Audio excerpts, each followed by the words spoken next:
Because you know, they don't ring all by themselves. They don't. See. High in the dark bell tower lives the mysterious bell ringer. Who is this creature? Who? What is he? What?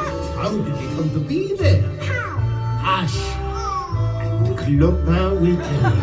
It is a tale of a man and a monster. Dark was the night when our tale was begun on the docks near Notre Dame. Shut it up, you will be spotted. And the gypsies slid silently under the docks near Notre Dame. Forgive us for safe passage into Paris. But a trap had been laid for the gypsies, and they gazed up in fear and alarm, and their figures' clutches were iron as much as the bells. Judge Claude Polo, the bells of Notre Dame. Judge Claude Frollo longed to purge the world of vice and sin. He saw corruption everywhere except within. These gypsy virgins. What are you hiding? Stolen goods, no doubt. Take them from her. She ran.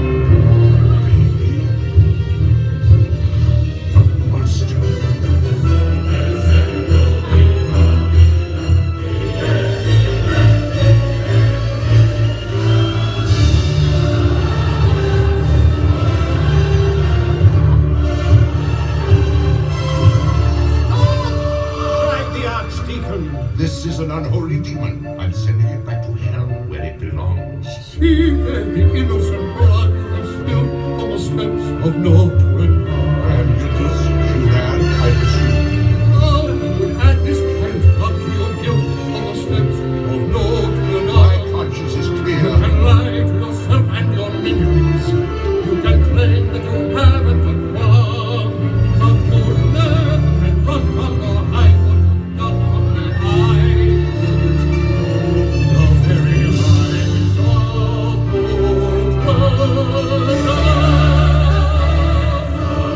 And for one time in his life of power and control, Frollo felt a twinge of fear for his immortal soul. What must I do? Care for the child and raise it as your own. What? I'm to be saddled with this misshapen. Very well. Let him live with you in your church. Live here? Where? Anywhere. Just so he's kept locked away where no one else can see. The bell tower, perhaps. And who knows, our Lord works in mysterious ways. Even this foul creature may yet prove one day to be of use to me. And Frollo gave the child a cruel name, a name that means half fool, Quasimodo. Now, here is a riddle to guess if you can sing the bells of Notre Dame. Who is the monster and who is the man? Sing the bells, bells, bells, bells, bells,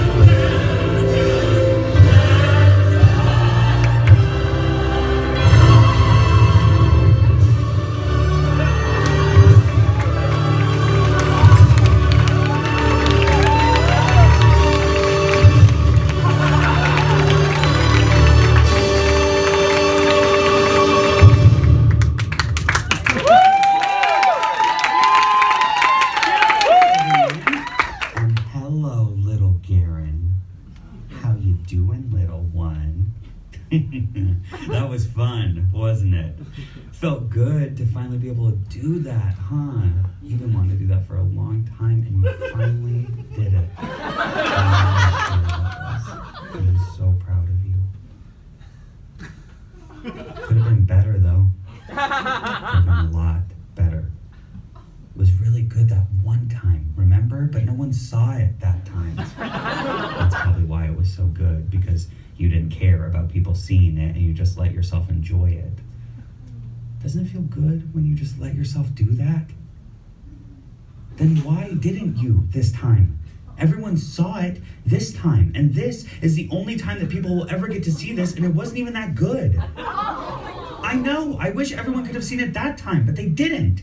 Maybe then they would have known how good you can do it, but now they'll never know because you didn't do it. So now they're never going to know how good you are, and you need to keep trying to prove it, because otherwise everyone is going to find out that they were wrong about you this whole time. But you're never going to be able to prove that you're good enough because you aren't. Otherwise, you would have been able to do Bells of Notre Dame perfectly this time when it mattered, and you didn't. That wasn't even fucking close. So I don't know what other work we still need to do to be good enough, but we haven't done it yet. So I don't know what else to do because I can't believe we aren't fucking done yet. How much more work do we have to do to be fucking good enough?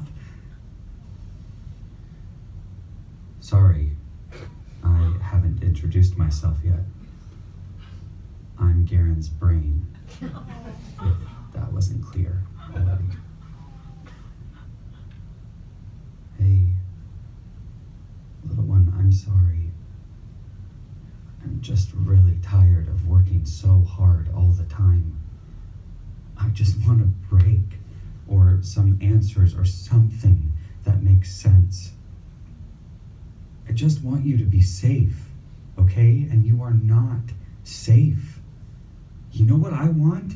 No more vulnerability. No more new. None. I never want to feel vulnerable again. I just want to sleep and rest and know that I'm okay. And you keep fucking that up by insisting that we keep moving forward. I'm fine where we're at.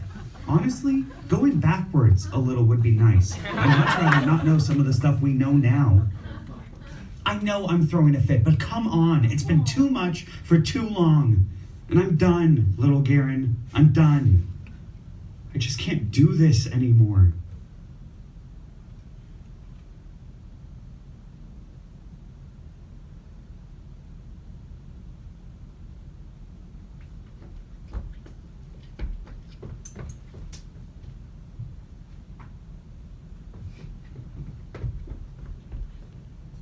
No, stop it. I want to pout. I'm not ready to feel better. I want to wallow in this some more.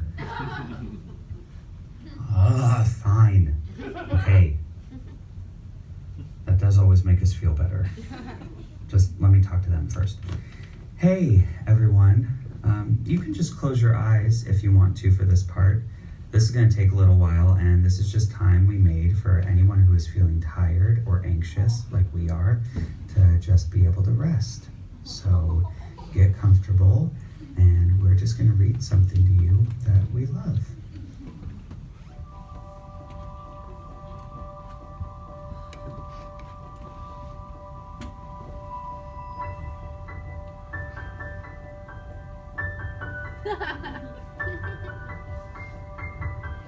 Chapter 8, in which Christopher Robin leads an expedition to the North Pole.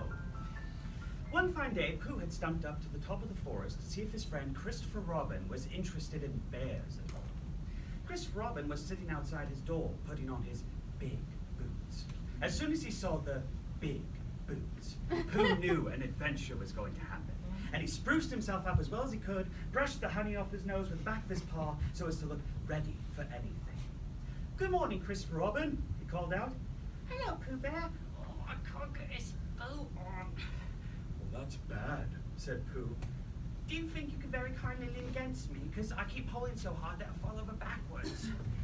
Well, Pooh sat down, dug his feet into the ground, and pushed hard against Christopher Robin's back. And Christopher Robin pushed hard against his. And he pulled and pulled at his boot until he got it on. "And that's that," said Pooh. "What do we do next?" "We're all going on an expedition," said Christopher Robin as he got up and brushed himself. "Thank you, Pooh." "Going on an expedition," said Pooh eagerly. "I don't think I've ever been on one of those. Where are we going on this expedition?" Expedition, silly old bear. It's got an X in it. Oh, said Pooh, I know, but he didn't really. We're going to discover the North Pole. Oh, said Pooh again. What is the North Pole? Oh, it's just a thing you discover, said Chris Robin carelessly, not being quite sure himself. Oh, I see, said Pooh. Are bears any good at discovering it? Of course they are, and Rabbit and Kanga and all of you. It's an expedition. That's what an expedition means, a long line of everybody. You better tell the others to get ready while I see if my gun's all right, and we must all bring provisions. Bring what? Things to eat. Oh, said Pooh happily. I thought you said provisions, so I'll go and tell them. And he stumped off. In a little while, they were all ready at the top of the forest, and the expedition started. First came Christopher Robin and Rabbit, then Piglet and Pooh, then Kango with Roo in her pocket, then Owl, then Eeyore, and at the end, in a long line, all Rabbit's friends and relations. I didn't ask them, said the Rabbit carelessly. They just came. They always do. They can march to the end after Eeyore. What I say, said Eeyore, is that it's unsettling. I didn't want to come on this what Pooh said. I only came to oblige. But here I am, and if I am to be at this end of this what we're talking about, then let me be the end. But if every time I want to sit down for a little rest, I have to brush away half a dozen of Rabbit's smaller friends and relations first, then this isn't an whatever it is, at all. It's simply a confused noise. That's what I say.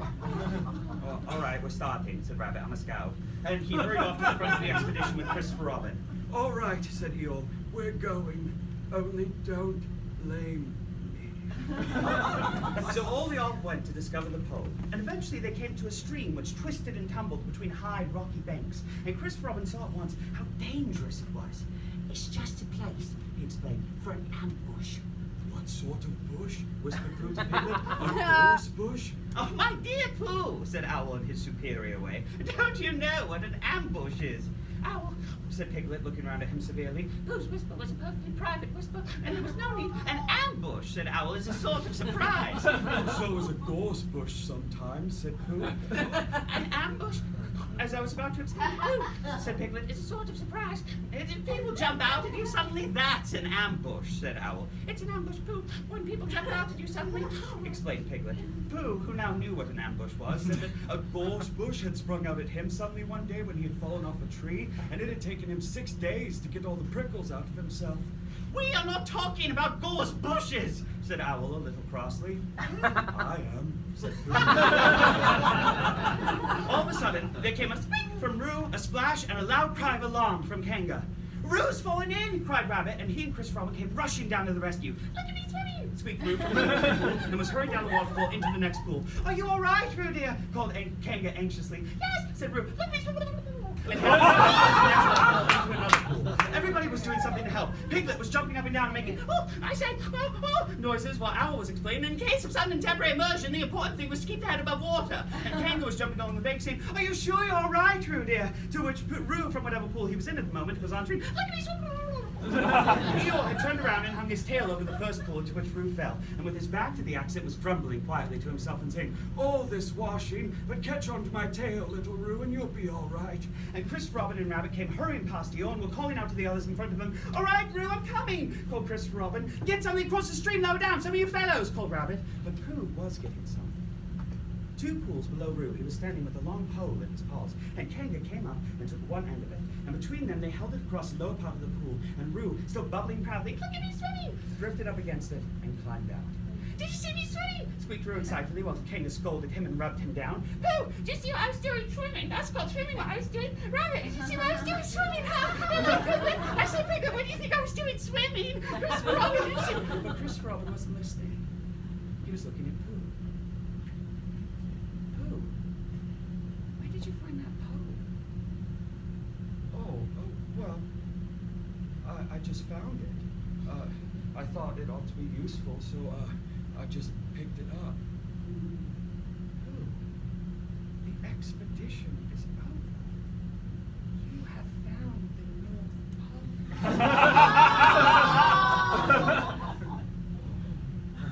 Pole. Christopher Robin stuck the pole into the ground and tied a message onto it. North Pole, discovered by Pooh. Pooh found it. And then they all went home. And I think, but I'm not quite sure, that Rue had a hot bath and went straight to bed. But Pooh, feeling very proud of what he had done, had a little something to revive himself. Thanks, little Goran.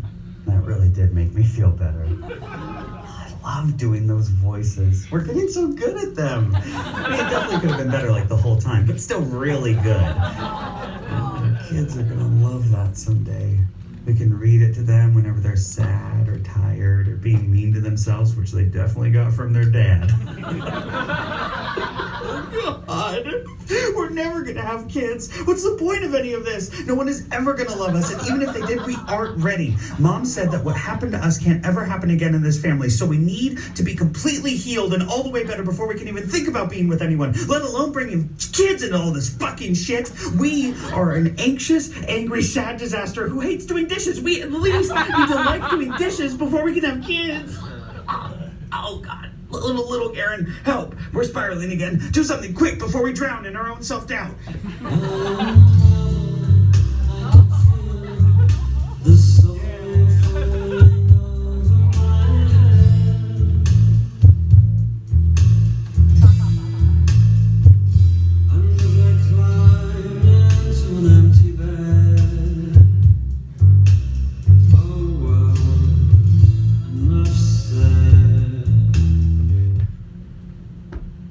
Your parentage? Above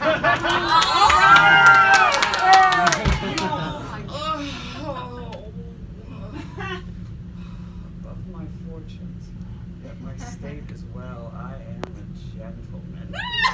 Be sworn thou art. Thy tongue, thy face, thy limbs, action and spirit do give thee fivefold blazon. Not too fast. Soft. Soft.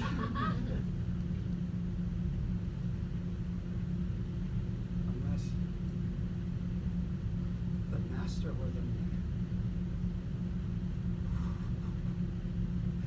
How now? Even so quickly, may one catch the plague? Methinks I feel this youth's perfections with keen and subtle stuff that creep in at mine eyes. Well, let it be. What ho, Malvolio? Run after that same peevish messenger, the county's man. He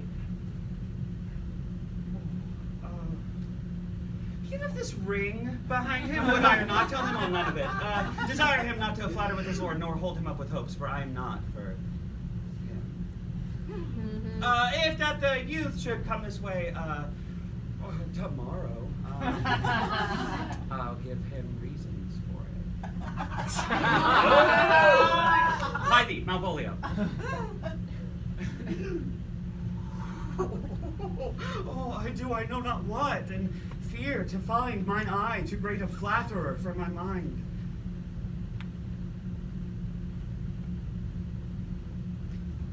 Fate, show thy force. Ourselves we do not know.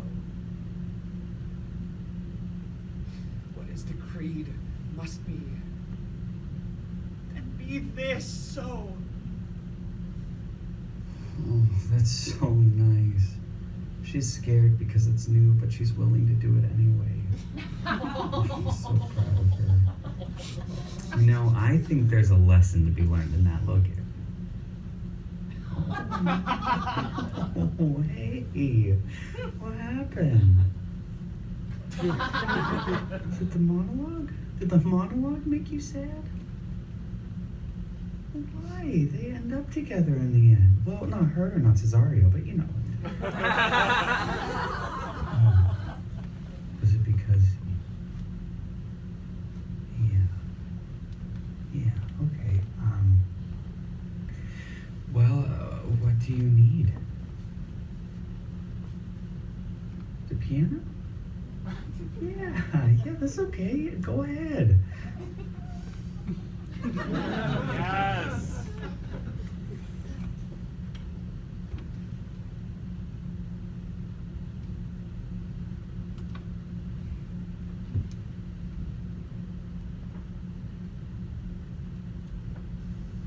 I I know, there's no good angle for the audience when you play the guitar. I know your voice just goes straight into the piano. I get it, but can you... No, stop it. There's no point in moving it. Nothing helps. Just sit down. This is taking too long, and you're avoiding doing something vulnerable because you're scared, so stop it. No, well, I'm freaking out too because you're being so fucking weird about this. Jesus. I know singing scares you, but you're okay. You love playing piano, so just play piano and don't worry about what other people think about it for once. My God. I'm so sick of you doing that. Just stop giving away so much to other people all the fucking time.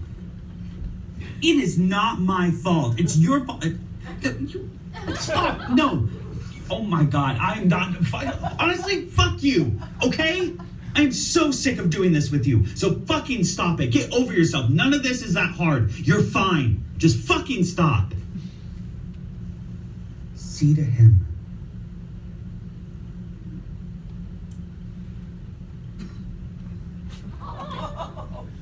You all right? Yes.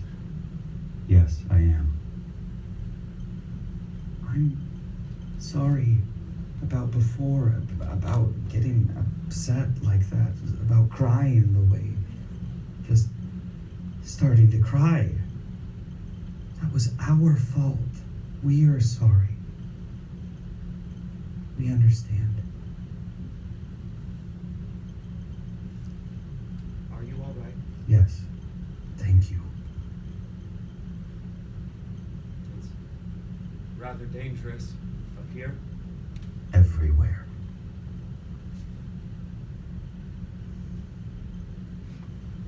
Well, I think we'll go back down now. No. Oh, yes, I think we must. No, you mustn't. Leslie says we must. No. This is how we do it, isn't it? Such a wonderful thing to want to do. Thank you very much. No.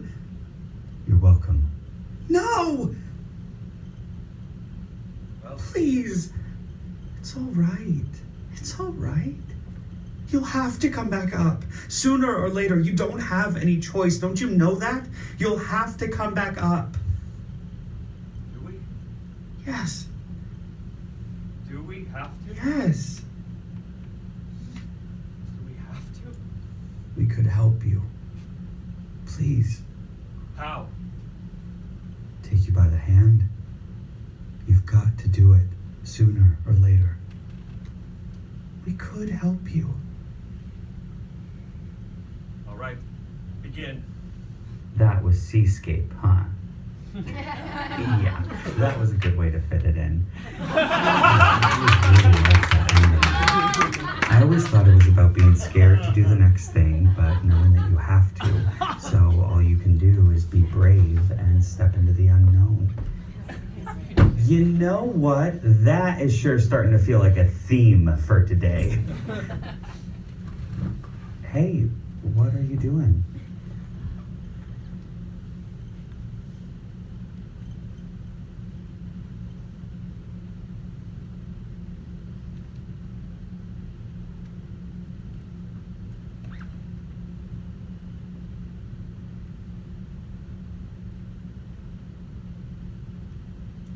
Monsieur Labadie,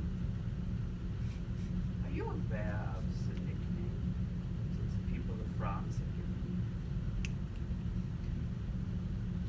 Come on. Yes, precisely. Now, I understand your trepidation in repeating it. Oh, the Jew hunter. Oh, no. You know, before he was assassinated, Heydrich apparently hated the monikers the good people of Prague bestowed on him. Actually, why he would hate the names of hangman is baffling to me. It would appear he did everything in his power to earn it. But I, on the other hand, love my unofficial title precisely because I've earned it. The feature that makes me such an effective hunter of the Jews is, well, I suppose to most German soldiers, I can sing like a Jew, whereas they can only sing like a German, or more precisely, a German soldier. Now, if I'm going to determine what attribute the Jews share with the beast, it would be that of the rat. Now, the Führer and Goebbels' propaganda have said pretty much the same thing. Where our conclusions differ is I don't consider this comparison to be an insult. No, on the contrary, I mean, think of the world a rat must endure. It is a hostile world indeed. I mean, if a rat were to scamper through your front door right now, would you greet it with hostility? Yeah, has a rat ever done anything to you personally to contribute to this animosity that you feel towards them? Oh, well, rats was a cause of bubonic plague, of course, but that was some time ago. And I would propose to you, any disease a rat could spread, a squirrel could equally carry, yet I assume you don't share the same animosity with squirrels that you do with the rat, do you? No, you just don't like them. You don't really know why you don't like them. All you know is you find them repulsive. What a tremendously hostile world the rat must endure. Yet, not only does he survive, he thrives. There's a reason for this. It's because our little foe has an instinct for survival and preservation. Second to none. That, monsieur, is what the Jew shares with the rat.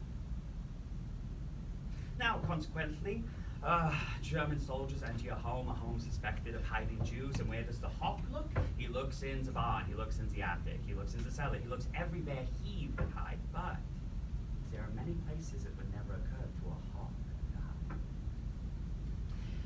Now, however, the reasons that the Fuhrer brought me off my Alps in Austria and placed me in French cow country today is because it does occur to me. Because I am aware of what tremendous feats human beings are capable of once they abandon dignity.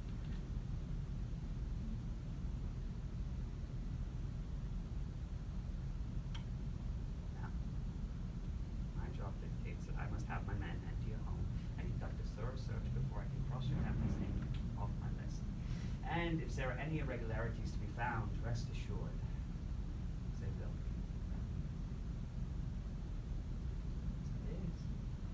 Unless you can tell me something which would make the performing of a search unnecessary.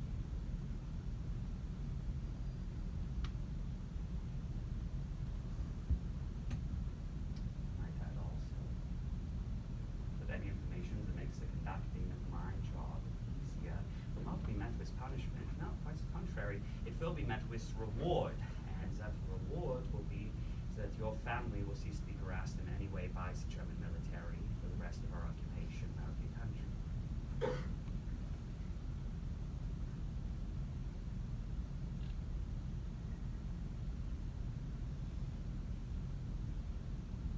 You are sheltering enemies of the state.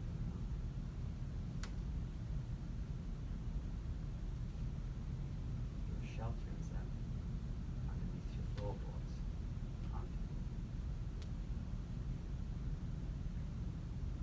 Point out the areas to me where they are hiding.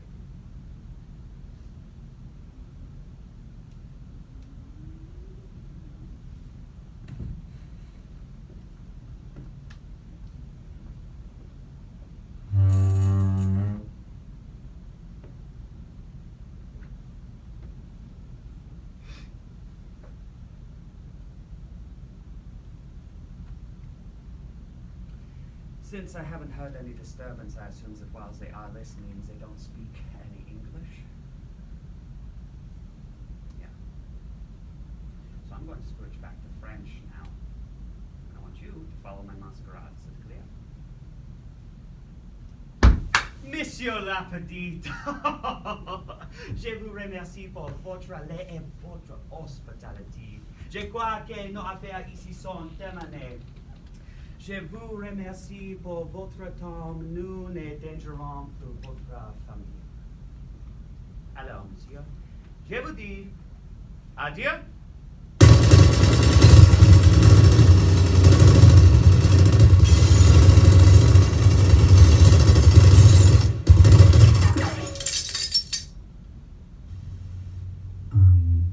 Little Goran? The fuck was that? What is going on with you? Are you okay? You are fine, okay? We don't have time for this. Let's keep going. No, little Goran, stop. Little one, we cannot do that here. You are not safe enough to do that right now, so make yourself small and stay quiet. I know you're mad, but you can't be. That's too big, and he will hurt you if you get too big. And I know it's confusing, but you can't threaten him, so I need to keep you small. I'm trying to figure all of this out for us so that we can still be a family, so I need you to be okay right now. So just go to your room, turn on your music, and I will keep you safe, I promise. I'm going to figure this out. And he loves you, okay? This is just the most that he can figure out right now, so it's not your fault. And it's not even his fault. Some terrible things happened to him when he was younger, and his parents never took care of him. But we are going to take care of him. We can help him, and he will get better, I promise. It'll just take some time, and I just don't know how yet, but I'm trying my best. Goran, I am doing everything that I can, so please just help me. I don't care if you don't understand. I just need you to believe me and be on my side. Why would you ever believe him over me? Okay. Little Goran, just stay quiet and listen to them fighting, and I'm sure that we can figure this out, okay? We can figure out what's true, so just, you keep it in, and you can do that. You can handle it all. You can't be angry, so you won't be angry. You have to be okay, so you are okay, and you have to be little, so you'll be little. You can do this for your mom and your brother, and hey, kiddo. Thanks for being there for your brother last night. He really needs you right now. Oh, also, I don't know if your mom told you or not, but I'm moving out. No!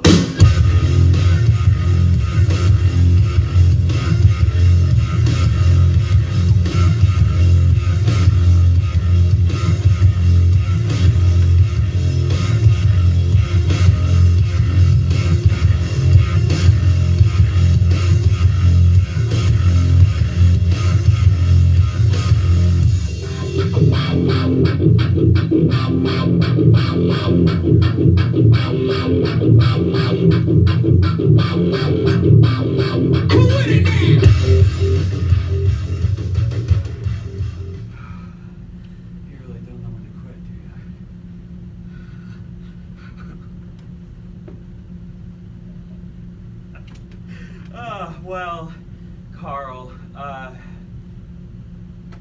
you go ahead and you do what you think is right. But I'll tell you what you're going to do right now. What you're going to do right now is you're going to take yourself through that door and out of this house. Because if you honestly think I give a rat's ass about the goddamn... What, you mean the community where every time I go to get a haircut where they all sit and stare like the goddamn Grim Reaper walk through the barbershop door? That community where Bev goes to Gelman's for a quart of milk and they all look at her like she's got the goddamn plague. Is that the community I'm supposed to be looking out for? Well, you go ahead and you tell those folks whatever you want to, Carl. And while you're at it, why don't you tell them about everything the community did for my son? I mean, Jesus Christ, you send him off to defend the goddamn country. He does like he's told, only to find out the kinds of sons of bitches he's defending.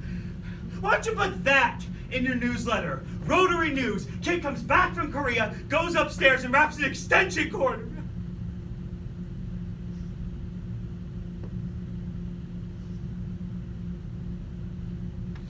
Talk that over at the lunch buffet next week. Francine coming in to find him at 9 in the morning. You know what, Carl? Let's all read a little something, shall we? Oh, dear Mom and Dad, I know you'll probably blame yourselves for what I've...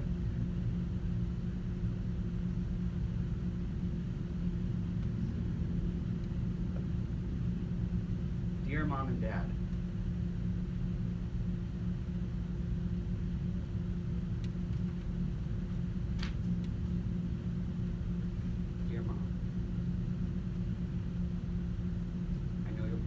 for what he did to us, but it's not your fault. It never was, and it most certainly isn't now. And I know that you know all this already, but it's a really good segue from the monologues.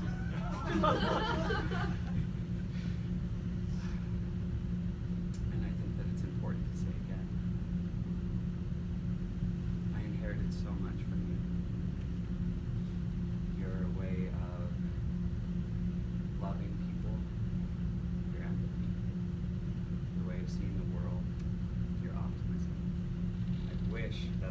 work ethic. I mean, I work really fucking hard, but not nearly as hard as you do. Your strength, your determination, your love for Disney, your hatred of everyone else on the road except for you,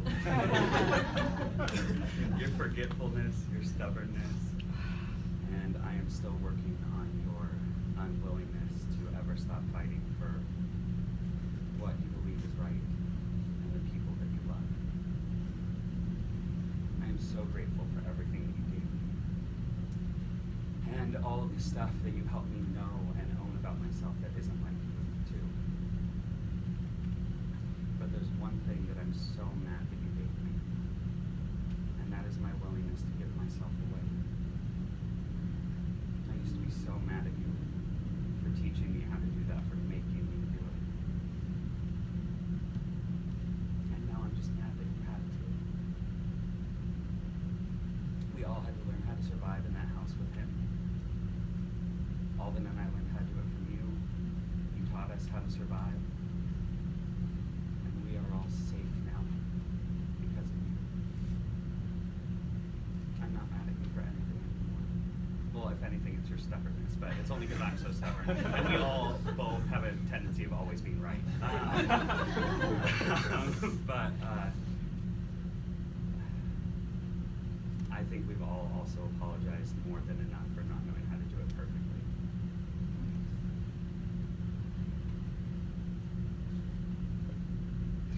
But I am sorry for all the times that you felt alone, when all you were trying to do was keep us all together.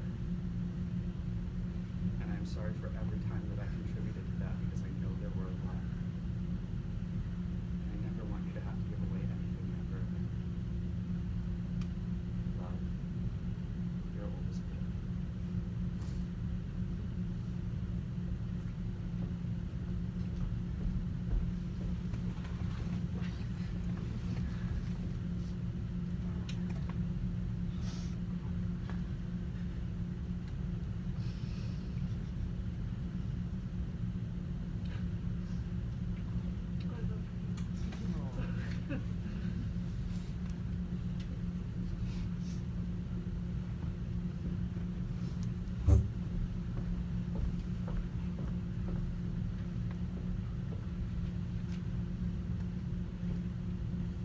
All right, Goran, you did it.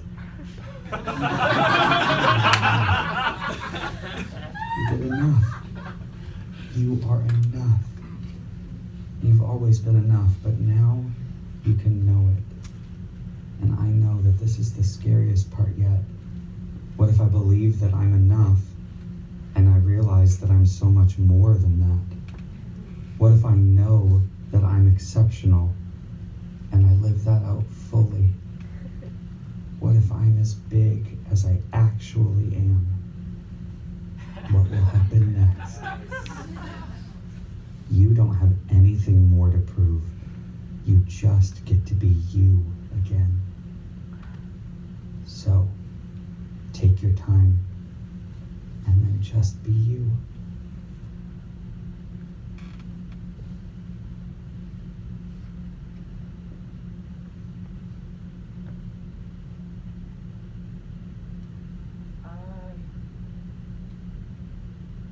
Wish I could swim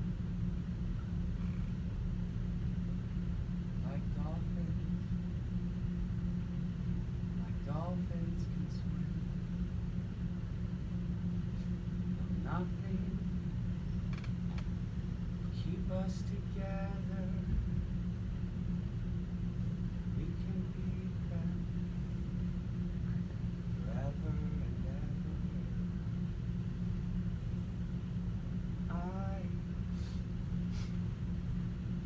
I will be king, and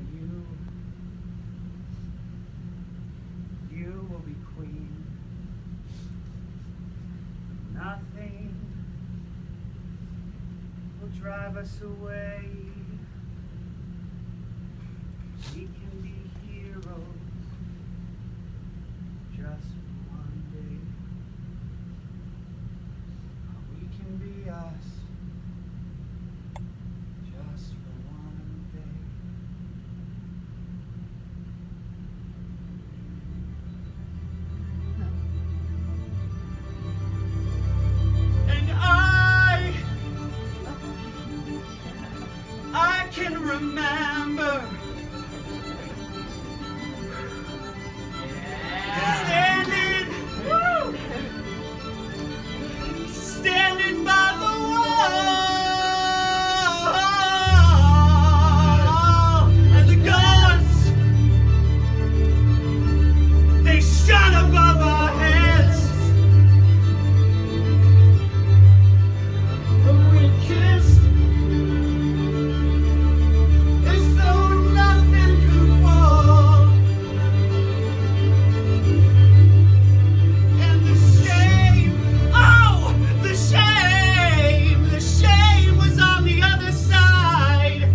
Oh, we can be us. Just for one day. So the memory that I have of my dad that I keep coming back to over and over and over again is this time that we were on Disneyland together. And well, actually, my original thought for my entire solo show was just gonna be like a tour of Disneyland, where we were gonna start on this side of the map and we we're gonna go all the way around the park until we got to this point right here, which is where this memory takes place. So my dad, my mom, my brother, and I are all in Disneyland, and we're sitting outside of Great Moments with Mr. Lincoln, which, if you don't know, is like a terrible attraction that nobody likes, except for me, because it's cold and dark, and I really like sitting in theaters by myself. So we're waiting for a parade, and my mom always wants to go to parades, and it was like the first time where I was like, yeah, let's also go to a parade. That sounds great. So how you save a spot for a parade at Disneyland is you bring a blanket, and you lay a blanket down on the sidewalk on Main Street, and then you're like, don't fucking touch my blanket. This is my spot. And all the blankets are like really crammed together, like one by one, and you're shoulder to shoulder with people. And I don't really remember like what the woman in front of us does, but all of a sudden my dad starts yelling at her and starts like causing a scene, and my mom is just begging him to stop, please stop, please stop. And eventually he does. And he just sits there fuming while my mom, my brother, and I sit sad and embarrassed. And that feeling of being shut down and on guard and unsafe and really sad and really angry and really scared because anything can happen at any point, so you always have to be ready, is how the three of us basically lived all the time around him. So this memory isn't like that out of the ordinary in that sense, but what is that I just watched my dad. And because usually my MO was just to like shut down and get really quiet and small and little, just to stay safe and try to figure out what was happening. But this time I just watched him, and what I saw was he was shut down just like me. He was staring at the ground, and his lips were moving. He was talking to himself. And what I realized he was doing was trying to figure out what just happened. So, my dad is a diagnosed narcissistic, abusive addict. And I don't want to talk about that for too long, because it still feels like giving power away to him, which is what I did my entire life. But I do want to share this part of me with all of you, because when else am I going to get to? So, let's start with narcissism. So, my dad doesn't just have narcissistic tendencies, he's a diagnosed narcissist. And the best way I've ever heard that explained is from our family therapist, who said he is 2% himself and 98% not himself at all times. So even if he did really love me, it was only ever 2%. And what that made me feel growing up is that I was never enough and that I was unlovable. Because no matter how much your mom loves you, if your dad can't love you. And he was mostly emotionally abusive, which is like fucking impossible to explain, especially to like our legal and justice system, because there's nothing tangible to grab onto, because it can all be avoided by the abuser. What I will say with that, one of many things, but maybe the biggest thing, is that because he was a narcissist and emotionally abusive, he would tell 100% lies, 100% truthfully. So the concept of truth in our household became like impossible to understand or know, because I would sit there and I would listen to him yelling at my mom, and I'd be like, what he's saying makes so much sense. Why are you upset at him, Mom? And then I would come to find out that like it was just 100% lie, but as soon as you try to hold that person accountable, they can lie their way out of it. So there's no way to ever hold them accountable, and they are always the victim. And then the addict part is like the easiest part, because I can just be like, oh, my dad was an addict, and people are like, oh my God, I'm so sorry. I was like, I know.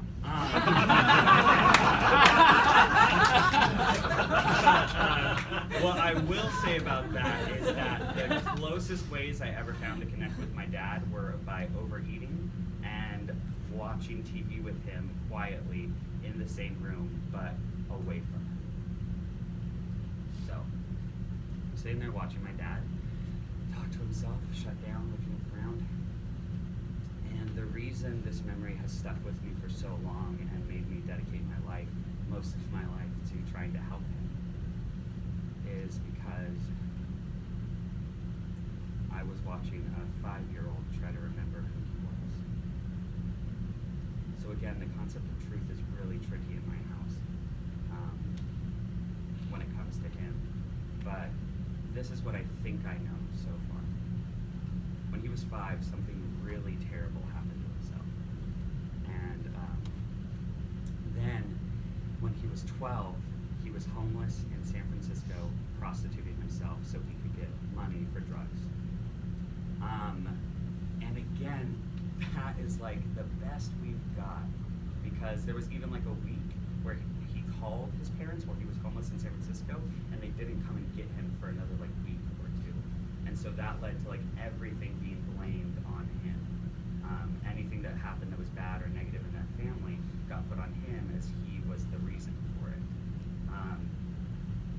And so as 3 empathetic people, as my mom, my brother, and I are, when you see that 2% of him that isn't the cruel, abusive, manipulative coward,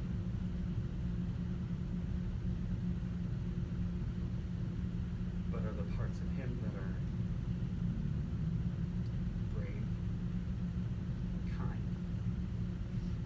funny, sometimes fearless, and beautiful, which are the parts that I have in me. How can you leave that 5-year-old behind? How could I move forward without my dad? I haven't spoken to my dad in almost 2 years now, and I don't think that I ever will again.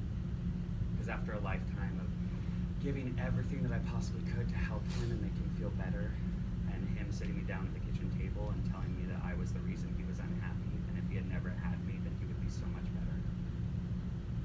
He will not ever go to my wedding, he won't ever meet my kids, and he will not see me graduate in a month. And I say all this because I want to share it all with you, because when else will I get to? And also to say that I've worked so fucking hard to get here, that there's no way that I could have done it by myself.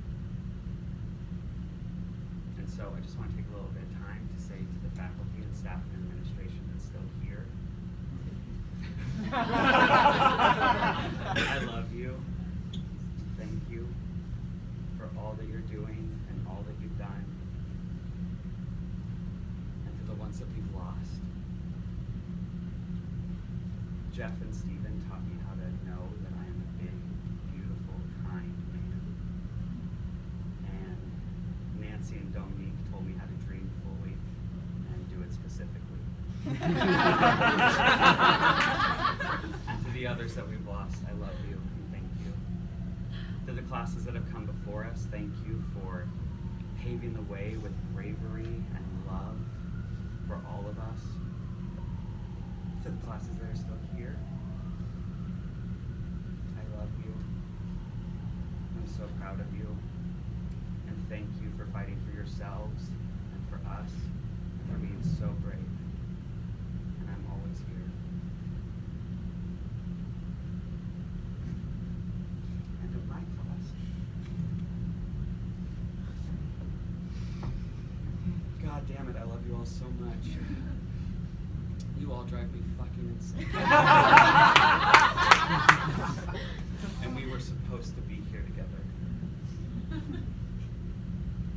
In my hardest days here, in my hardest days being alive while I was here, you held me.